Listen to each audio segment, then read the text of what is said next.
Hello everyone, मैं doctor Rohit Gupta, assistant professor in homeopathic medical college.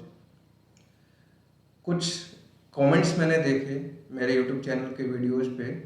जो लोग पहली बार एडमिशन लेना चाहते हैं होम्योपैथिक कॉलेज में, उनके थे कि कैसे हमको पता चलेगा कि कौन सा कॉलेज अच्छा है कौन सा नहीं है, स्पेशली जब हम प्राइवेट की बात करते हैं।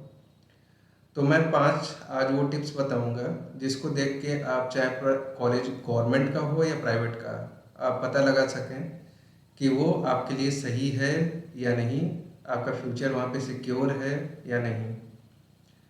तो शुरू करते हैं आज का वीडियो। पहला पॉइंट है सिक्योरिटी। अभी आपने रिसेंटली कोलकाता में आरजीकर मेडिकल कॉलेज में एक फीमेल डॉक्टर के रेप मर्डर केस के बारे में तो सुना ही होगा, और ये कॉलेज में ही हुआ है। तो इसके लिए सबसे पहले तो जो गार्जियन है उनको ये देखना ज़रूरी है कि आप जहाँ भी अपने बच्चों का एडमिशन करा रहे हैं वहाँ पे कैंपस की बिल्डिंग में सभी जगह पे सिर्फ वॉशरूम को छोड़ के, यानी बाथरूम को छोड़ के, बाकी सभी जगह पे, चाहे वो क्लासरूम हो, सेमिनार रूम हो, ओपीडी हो जहाँ पेशेंट देखते हैं, या आईपीडी हो जहाँ पेशेंट एडमिट करते हैं, या फिर कैंटीन का एरिया हो, या फिर कॉरिडोर हो जहाँ पे आने जाने का रास्ता होता है, सभी जगह पे सीसीटीवी कैमरा लगा ही नहीं हो बल्कि साथ में काम भी कर रहा हो। ये प्रॉपर चेक जरूर करवाइए। जब एडमिशन लेना हो तो पहले कॉलेज जाइए और वहाँ जाके ये सारी चीज़ें आप डिमांड करिए कि हमको ये देखना है कि यहाँ पे ये सब चीज़ है या नहीं, क्योंकि आपके बच्चों का फ्यूचर बहुत ज़्यादा इम्पोर्टेंट है कि वो सही इन्वायरमेंट में हो, पहली चीज़।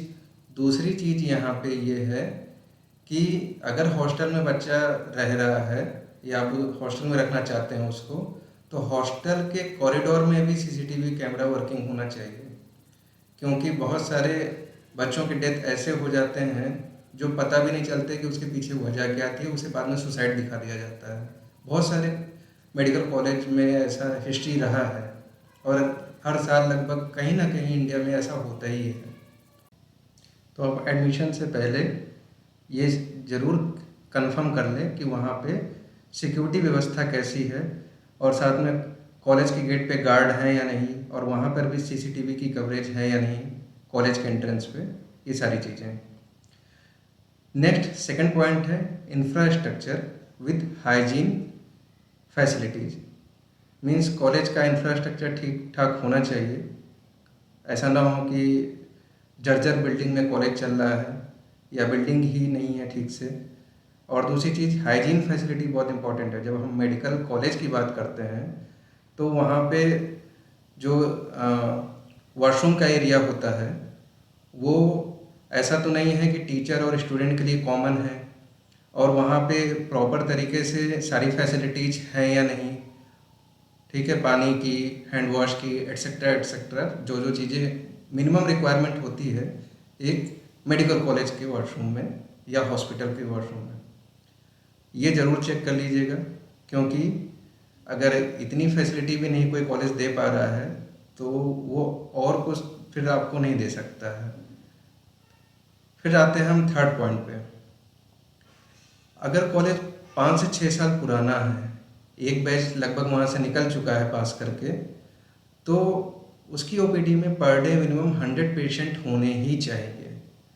कागज़ों पे दिखाया जाता है, बताया जाता है, वो अलग है, लेकिन आँखों देखा होना चाहिए। तो एडमिशन से पहले आप 2-4 चक्कर खुद या अपने घर के दूसरे मेंबर के थ्रू खुद पेशेंट बन के जाइए, चक्कर लगाइए और देखिए, किसी को बताइए नहीं कि आप वहाँ पे किस पर्पज़ से आए हैं, और खुद वॉच करिए, ऑब्जर्व करिए, क्योंकि एक दिन आपको बेवकूफ़ बनाया जा सकता है ढेर सारे पेशेंट इकट्ठा करके, लेकिन हर दिन नहीं बनाया जा सकता। और स्पेशली तब जब किसी को पता ही ना हो कि आप या आपके घर के दूसरे सदस्य वहाँ पे क्या करने जा रहे हैं, क्योंकि आप वहाँ डॉक्टर बनाने के लिए भेज रहे हैं अपने बच्चों को। अगर वो डॉक्टर बनने वाली सुविधाएं ही नहीं है, वहाँ मरीज ही नहीं है, तो इसका मतलब वहाँ पे इस तरह की ट्रेनिंग का लेवल ही नहीं है कि वो डॉक्टर अच्छे बन पाएंगे। तो ये सवाल खड़ा करता है वहाँ के टीचर्स पे, वहाँ के टीचिंग जो फैसिलिटीज़ हैं उनके ऊपर।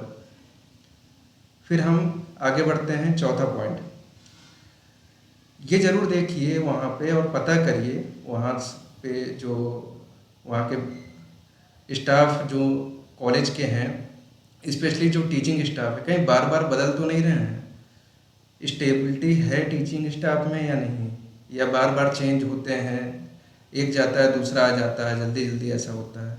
अगर ऐसा वहाँ की हिस्ट्री रही है तो इसका मतलब उस कॉलेज का ट्रैक रिकॉर्ड अच्छा नहीं है, और इसका मतलब बच्चों के भी बहुत सारी कंप्लेंट्स ऐसी होती होंगी जो दब जाती होंगी, कॉलेज के बाहर नहीं निकलती हैं। तो ये सारी चीज़ें आपको आसानी से नहीं पता चलेंगी, तो वो आपको थोड़ा सा मेहनत करना पड़ेगा, अननोन तरीके से आपको पता करना पड़ेगा। ठीक है, आप अपना पर्पज़ ना बताएं, दूसरे रीजन से आप पता करें तो पता किया जा सकता है, ऐसा नहीं कि नहीं किया जा सकता, क्योंकि इससे वहाँ के कॉलेज के अंदर का एनवायरनमेंट पता चलेगा कि वो हेल्दी एनवायरनमेंट है कि नहीं, और सेफ़ है कि नहीं, दोनों चीज़ें। ठीक है, ऐसा ना हो कि वहाँ पे जाके आपको बाद में पछताना पड़े कि हमने कहाँ एडमिशन करा दिया। ये सारी चीज़ें बाद में पता चलती हैं धीरे धीरे, जो शुरू में नहीं पता चलती हैं। और आखिरी 5वां पॉइंट है स्टाइपेंड। देखिए, गवर्नमेंट कॉलेज में स्टाइपेंड मिलता है ये तो आम बात है, सब जानते हैं, लेकिन प्राइवेट में भी मिलता है ये सब नहीं जानते हैं। सारे प्राइवेट कॉलेज इंडिया के वो एनसीएच के अंडर चलते हैं, और एनसीएच आयुष मिनिस्ट्री के अंदर चलता है। तो यानी एक ही रूल सबके लिए होगा, अलग अलग नहीं होगा। फिर वेस्ट बंगाल के जो प्राइवेट कॉलेज हैं वहाँ पे स्टाइपेंड कैसे दिया जाता है, और बाकी स्टेट के प्राइवेट कॉलेज में स्टाइपेंड क्यों नहीं दिया जाता है? इस समय वेस्ट बंगाल के प्राइवेट कॉलेज में 4 से 5 हज़ार का स्टाइपेंड दिया जा रहा है। अभी रिसेंटली मुझे पता चला 5 हज़ार अभी हो गया है। जब मैं पढ़ता था कोलकाता में तो उस समय 2 हज़ार हुआ करता था। तो ये दिया जाता है। तो अगर वहाँ दिया जाता है तो इसका मतलब फंड तो आता है सब कॉलेज के लिए, फिर वहाँ क्यों नहीं दिया जाता? और इसका मैं आपको प्रूफ भी अब दिखाऊंगा कि स्टाइपेंड आता है लेकिन वो पहुँचता नहीं है स्टूडेंट तक। कोविड के समय जब लॉकडाउन लगा था तो ये लेटर जारी हुआ था सेंट्रल काउंसिल ऑफ होम्योपैथी यानी सीसीएच की तरफ से, जो कि एनसीएच से पहले हुआ करता था। तो यहाँ पे पहले सारे होम्योपैथिक कॉलेज सीसीएच के अंडर में ही चलते थे, बाद में उसका नाम और चेंज हो गया तो ये एनसीएच हो गया।